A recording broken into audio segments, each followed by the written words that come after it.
নমস্কাৰ। মোক ধুনীয়া বুলি নকবা। বনৰ হৰিণা পখিলা, উজ্জ্বল আকাশ নীলা, সকলোৱে ধুনীয়া, মাথো মই নহয় ধুনীয়া। হেই মোক ধুনীয়া নকবা।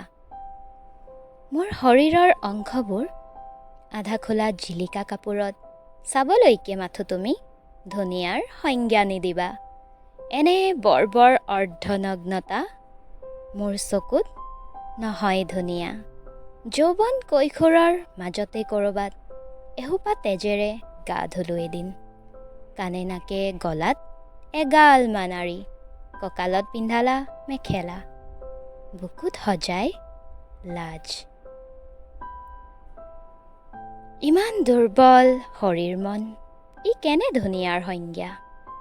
পুৰুষৰ চাই যাৰ ভৰসা, জীৱন যাৰ আনৰ নামত, সিদ্ধান্ত যাৰ বৃথা প্ৰয়াস, দৃষ্টি যাৰ ধাৰে লোৱা ভাষা।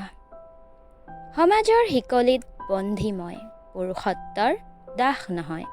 কেনেকৈ কওঁ এই গোকাত মিছা, সমাজৰ চাবি য'ত ভৰ দি আছে মিছা পুৰুষত্বৰ গধুৰ পাল্লাত। ময়ো উপভোক্তা এই দোকানৰ। হে মোক ধুনীয়া নকবা। ধুনীয়া বুলি গৰ্ব কৰিবলৈ মোৰ যে একোকে নাই, আছে মাথো অৰ্ধনগ্নতা, জ্ঞানৰ চৰম দুৰ্দশা, পৰজীৱী পৰশ্ৰী কাতৰতা। মোক ধুনীয়া নকবা। ধন্যবাদ।